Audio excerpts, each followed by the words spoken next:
बिस्मिल्लाहिर्रहमानिर्रहीम। अस्सलाम वालेकुम। मैं हूँ नासिर अब्बासी और आज हम बात करेंगे कराची के नौजवानों और मेरिट पर। 1947 में तक़सीम हिंद के बाद वजूद में आने वाले दो ममालिक हिंदुस्तान और पाकिस्तान के नाम से दुनिया के नक्शे पर ज़ाहिर हुए। 1947 के बाद हिंदुस्तान में बनने वाली हर हुकूमत की ये पॉलिसी रही कि मुसलमानों की हर शोबे में हौसला शिकनी की जाए, इसलिए कि मुसलमानों की ताकत और काबिलियत वो देख चुके थे। उनको अंदाज़ा हो गया था कि अगर इनकी हौसला शिकनी ना की जाएगी तो ये शोबे ज़िंदगी में तेज़ रफ्तार तरक्की करेंगे और हुकूमती ओहदों पर इनकी अक्सरियत हो जाएगी। चुनांचे मुसलमानों पर हुकूमत की नौकरियां हासिल करने के लिए बहुत सख्त पाबंदियां लगा दी गईं और इनको 2% से भी कम नौकरियां दी जाने लगीं। मुसलमान नौजवान तालीम हासिल करके भी सरकारी नौकरी के लिए दर बदर फिरते, मगर उनको नौकरियां नहीं मिलती, बल्कि उनसे कम अक्सरियत वाले सिखों को फ़ौज और गवर्नमेंट में सरकारी नौकरी दे दी जाती थी। चुनांचे मायूस होकर अक्सरियत ने तालीम पे तवज्जो देनी छोड़ दी और वाजिबी सी तालीम हासिल करके अपना कारोबार करना शुरू कर दिया। हमारा दिल्ली जाना हुआ तो वहाँ के लोग ज़्यादातर अपना कारोबार कर रहे हैं और हिंदू तमाम सरकारी महकमों पर काबिज़ हैं। पाकिस्तान में इंडिया से आने वाले आला तालीम याफ्ता अफराद ने यहाँ गवर्नमेंट मुलाजमत इख्तियार की और मेहनत करके पाकिस्तान को तरक्की की राह पर डाल दिया। आज वज़ीर आज़म इमरान ख़ान 60 की दिहाई की तेज़ रफ्तार तरक्की की जो बात करते हैं, उसमें बड़ा हिस्सा हिंदुस्तान से आने वाले तालीम याफ्ता अफराद का था, जो अपने घर बार छोड़कर इस अजीम मुमलिकत में आए और अपने आने का हक़ अदा कर दिया। 60 और 70 की दिहाई में उर्दू बोलने वाले महाजरीन में तालीम हासिल करने का जुनून था। हर घर के लड़के और लड़कियां तालीम में सबसे आगे थे और आला से आला तालीम हासिल करने की इनकी ख्वाहिश माँ बाप हर कुर्बानी देके पूरी करते थे और उनको नौकरियां भी मिल जाती थीं। ज़िहानत में भी उनका मुकाबला नहीं था। हर शोबे ज़िंदगी में कराची के नौजवान लड़के और लड़कियां आगे आगे दिखाई देते थे। फिर 1971 में मशरक़ी पाकिस्तान को पाकिस्तान से बैनुल अक़वामी साजिश के तहत अलग कर दिया गया और यहाँ जुल्फ़िकार अली भुट्टो की हुकूमत आ गई। कराची के लड़कों की तरक्की एक आंख न भाई और उन्होंने मेरिट सिस्टम नाफिज कर दिया, जिसकी मुद्दत 10 साल थी। इसमें अंदरून सिंध के लोगों को सरकारी नौकरियों का बड़ा हिस्सा दिया गया और सिंध के शहरी इलाकों के नौजवानों को सरकारी नौकरी हासिल करने के लिए कम हिस्सा दिया गया। भुट्टो फांसी लग गया, मगर उसका बनाया हुआ यह मेरिट का फंदा अब तक सिंध के शहरी इलाकों और ख़ास तौर से कराची के नौजवानों के पैरों में पड़ा हुआ है। 50 साल होने को आ रहे हैं, किसी भी गैर पीपल्स पार्टी की हुकूमत ने इस मेरिट सिस्टम को ख़त्म करने की कोशिश ही नहीं की। पीपल्स पार्टी के लिए तो ये एक नेमत से कम नहीं है। उसको अपने वोटर्स को ख़रीदने के लिए और लूटमार करने के लिए एक अजीम नेमत समझती है। चुनांचे मौजूदा हुकूमत जो पीपल्स पार्टी की है, उसने तो सारे सिंध से शाह लाकर सरकारी नौकरियों और ओहदों पे बिठा दिए। जाली डिग्री, जाली डोमिसाइल पे अंदरून सिंध के शाहों को नौकरी दे दी जाती है, क्योंकि पीपल्स पार्टी को मालूम है कि अब सिंध की हुकूमत ही उनका आखिरी सहारा है। बाकी तीनों सूबों से पीपल्स पार्टी को देश निकाला दिया जा चुका है, हत्ता कि गिलगित बल्तिस्तान भी उनके हाथ से गया।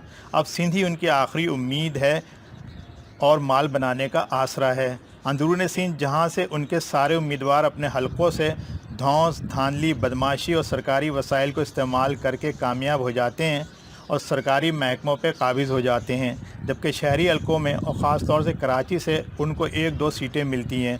पूरे सिंध की आबादी 6 करोड़ है, जिसमें से आधी आबादी यानी 3 करोड़ सिर्फ कराची में बसती है, मगर कराची के नौजवानों के लिए सरकारी नौकरियां बंद हैं। कराची का डोमिसाइल रखने वालों से माजरत का इजहार हर सरकारी नौकरियों के इश्तहार में नुमाया होता है। इसी वजह से हर जगह हर महकमे में अंदरून सिंध के लोग बैठे हैं।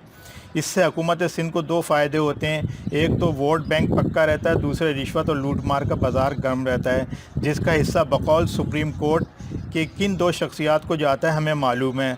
हर महकमे में अरबों रुपए की करप्शन की कहानियाँ ज़बान ज़द आम हैं।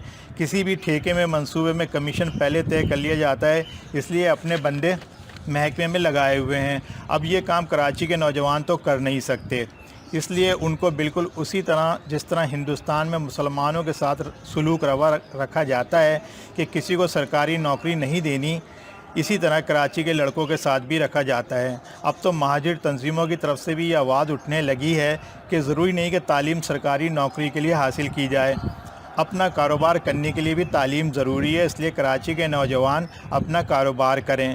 گزشتہ 30 سالوں سے کراچی پہ قابض جماعت نے اپنے عروج کے دور میں کراچی کے لڑکوں کو بجائے تعلیم حاصل کرنے کی ہدایت کے ٹپوری بنانے پہ زیادہ توجہ دی۔ چنانچہ ان کے دور سے آج تک اردو بولنے والے نوجوانوں میں اکثریت 8ویں پاس یا زیادہ سے زیادہ میٹرک پاس ہے، اور ان کی جاب بھی یا تو رائڈر کی ہوتی ہے یا اوبر کریم کے ڈرائیور بنے ہوئے ہیں، دیگر چھوٹے چھوٹے کام کر رہے ہیں۔ 30 سال سے قابض جماعت نے اپنے دور عروج میں اپنے ورکروں کو واٹر بورڈ اور محکمہ باغات میں لگوا دیا تھا۔ اب میں دیکھتا ہوں کہ یہ ہاتھ میں جھاڑو، کینچی اور کچرا سمیٹنے والے آلات ہوتے ہیں، وہ شارع فیصل کے درختوں سے گرنے والے پتے اور کچرا اٹھا رہے ہوتے ہیں، گٹکا اور ماوا سے ان کے منہ بھرے ہوتے ہیں۔ اس طرح گزشتہ 30 سال میں 2 نسلوں کو تعلیم سے بہبہرا کر دیا گیا۔ آج بھی اس جماعت نے جو کبھی متحد تھی، اب 2-3 پارٹیوں میں بٹ چکی ہے۔ کوئی جلسہ یا ریلی ہوتی ہے تو موٹر سائیکلوں پہ یہی لڑکے سب سے آگے آگے ہوتے ہیں جماعت کا جھنڈا اٹھا کر۔ وہ لوگ جن کے باپ دادا اعلیٰ تعلیم حاصل کر کے ہندوستان سے پاکستان آئے اور آتے سرکاری نوکریوں پہ چھا گئے، پاکستان کو ترقی کی راہ پہ ڈالا، ان کی اولادوں کی اولاد اس حال میں ہے کہ دکھ ہوتا ہے، اور پیپلز پارٹی خوشی سے پھولے نہیں سماتی کہ اس طرح اندرون سندھ کے شاہوں کا راستہ صاف ہو گیا ہے۔ اب جب تک کراچی کے نوجوانوں کو ان کا حق نہیں ملے گا، جب تک وفاق اس سلسلے میں کوئی قدم نہیں اٹھاتا۔ اب تو کراچی میں صرف اردو بولنے والے ہی نوجوان نہیں، پشتون اور پنجابی نوجوان بھی بڑی تعداد میں یہاں نوکریوں کو ترس رہے ہیں۔ اس کے لیے وفاق کو کراچی کے بارے میں جلد سے جلد فیصلہ کرنا ہوگا۔ وزیر اعظم صاحب، بہت ناانصافی ہو چکی کراچی کے تعلیم یافتہ نوجوانوں کے ساتھ اور کراچی کے ساتھ بھی۔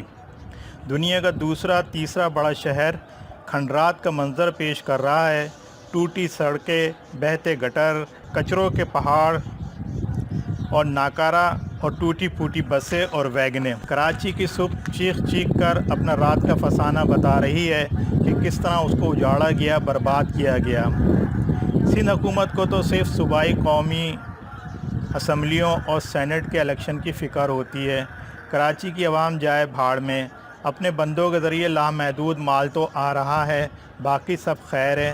حکومت اور پروٹوکول کے مزے مفت میں، حکومت کے عہدوں پر ہوں یا باہر، شاہانہ پروٹوکول، بقول بھولا مزے ہی مزے۔ آئے مزے، آئے مزے۔ اگر ہماری باتیں اچھی لگی ہیں تو ہمارے چینل کو سبسکرائب کریں، کمنٹ کریں، لائک کریں اور بیل آئیکن کو کلک کرنا نہ بھولیے گا۔ شکریہ، اللہ حافظ۔